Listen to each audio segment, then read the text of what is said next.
Merci d'être avec nous. C'est la deuxième partie de la quotidienne du cinéma, la seule émission quotidienne entièrement consacrée au cinéma, à tous les cinémas. Élie Chassin est toujours avec nous. On Merci, peut l'applaudir, voilà. Et puis Yannick Dahan nous a rejoint. Bonsoir à Yannick. vous, avec un film qui fait peur dans toutes les dimensions. Oui, qui fait peur, c'est un bien grand mot, hein.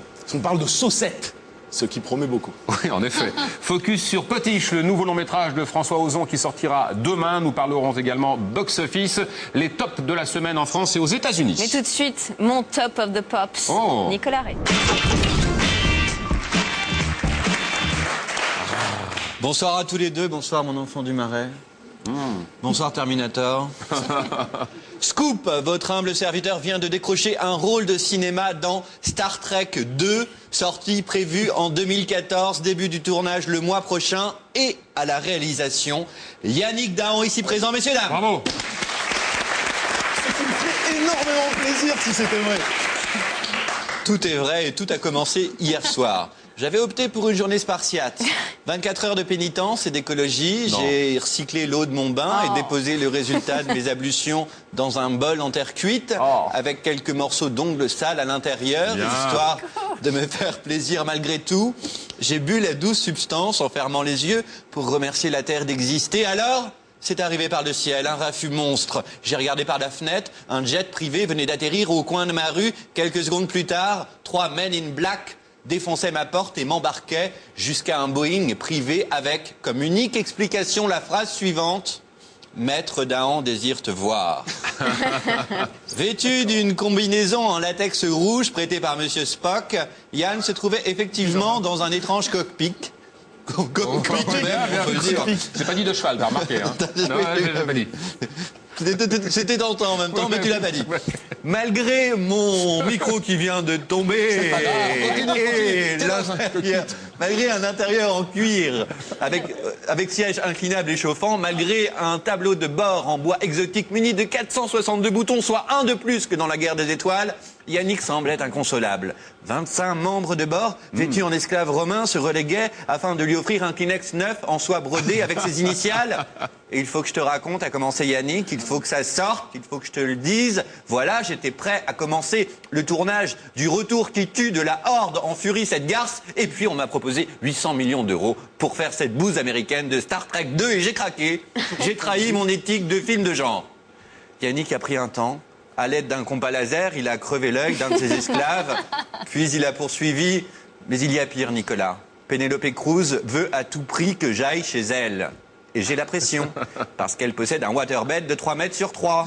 Ouais, Nico, faut assurer, hein. Si au bord de mettre la balle au fond du filet, je me retrouve avec le courjus, la panne sèche. La panne sèche. Très sèche. Le vermicelle.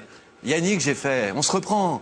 Si jamais tu sens que ça ne décolle pas, pense à Élise, pense à Valérie, pense à ces deux fans en train de manger de la chantilly dans la même assiette. En ce qui me concerne, c'est ce que je fais et ça marche toutes les nuits. Bonne soirée pleine de beaux rêves érotiques à tous, mes bichons. Bien.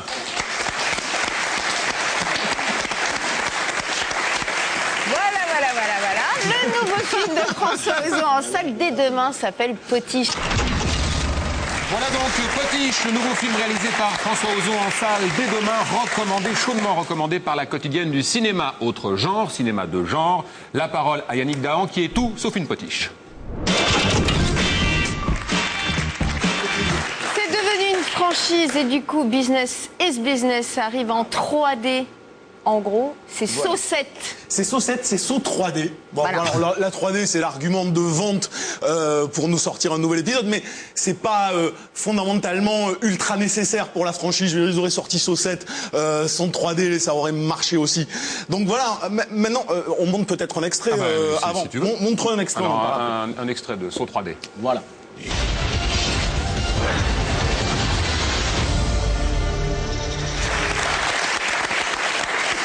Alors. Faussement un chapitre final, là, parce que moi je suis quasiment sûr qu'ils vont en faire un 8e. Ouais, bien sûr. Ouais. Donc voilà, grosso modo, il y a deux façons de le prendre. Soit on se pignole encore une fois sur l'ultra-violence du truc, c'est une boucherie, c'est nul cinématographiquement. Tout ça, on le sait depuis Saw 2. Voilà, j'ai fait cette chronique-là parce que de toute façon, personne n'en parle, tout le monde se dit, on l'a déjà vu, on sait ce que ça va être. Mais en même temps, ce qui est intéressant, c'est de voir comment fonctionne une franchise et pourquoi elle cartonne toujours autant. Le problème de Saw, au final, c'est que c'était un high concept, comme on dit maintenant. C'est-à-dire, le premier film, c'était un concept, il suffisait à lui-même. Il n'y avait pas de suite possible à donner. Donc, voilà. Sur le deuxième, on va essayer de te refaire un peu la même mécanique, on te change un twist à la fin. Sur le troisième, on tarabiscote le truc encore plus. Puis il arrive un moment donné où c'est plus possible de sortir un seul twist crédible, où au final, ça devient un parc d'attractions, le truc. Pour moi, c'est un ride. C'est-à-dire que il faut prendre Saucette comme un grand 8 dans un parc d'attractions. Comme saucisse. Mais alors attends, ça c'est marrant quand même parce que ils se font vraiment plus chier. C'est-à-dire Saucette, c'est exactement la même histoire que Saucisse. Moi, j'avais c'est vrai. J'avais beaucoup de mal à suivre les histoires. La chronique burlesque. J'avais beaucoup de mal à suivre les histoires précédentes parce que grosso modo, comme ils peuvent plus faire le même concept, ils sont obligés de trouver des astuces pour faire avancer l'histoire qui n'en est plus vraiment une. Donc on se perd dans les méandres du soap opéra quoi. Saw c'est devenu le Santa Barbara du film d'horreur. C'est-à-dire on va te sortir quelqu'un du passé, le frère du bidule, le complice du truc. Donc on se retrouve avec 14 complices, t'as l'impression que le mec il a planifié son truc depuis 25 ans, il a 40 000 complices autour, il a des moyens infinis pour faire ses pièges. Donc tout ça au bout d'un moment on s'en tape complètement. Du coup Saw 7 c'est exactement la même histoire que le 6. Maintenant qu'est-ce qu'il faut Yannick quand même. Je trouve que Saw 6 c'était quand même plus consistant que Saw 7. Je suis d'accord.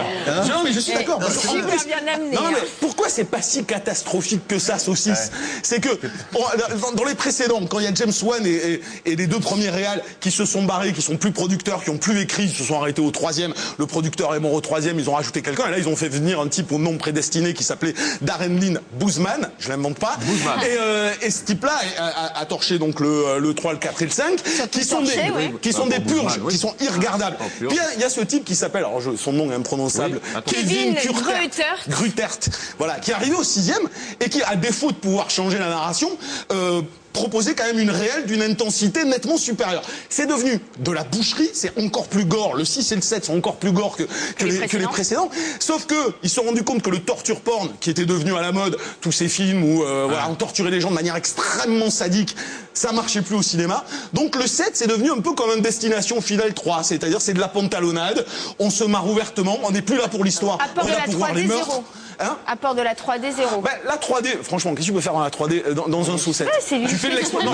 Tu fais de l'explosion de tripaille. D'accord. Donc dans le film, t'as 3 jaillissements de tripaille à l'écran en 3D. Tu fais c'est rigolo, je me prends des bouts de chair dans la gueule. Mais voilà, ça sert fondamentalement à rien. Donc, en conclusion, mais le prendre comme ça, c'est-à-dire arrêtons nous critiques de taper sur un truc on tire sur l'ambulance, c'est évident. Que ça soit du business et de la thune, c'est une évidence depuis le 2e épisode. Mais je vois pas en quoi Saw est différente des Freddy, est différente des Jason Voorhees, est différente des Halloween, dont il y a eu 25 000 opus derrière et qu'on allait voir que pour les meurtres. Ne rien attendre de cette sauf si les gens ils ont envie de se marrer en voyant des meurtres dégueulasses. Et il y a plein de meurtres dégueulasses. Et c'est pour ça qu'on y va. Et bon voilà. Après on en prend son parti. On ne prend pas son pied dans Saw 7. Voilà, c'est ce que je voulais dire. autre question existentielle. Mais tu vas pas le voir le film. Non,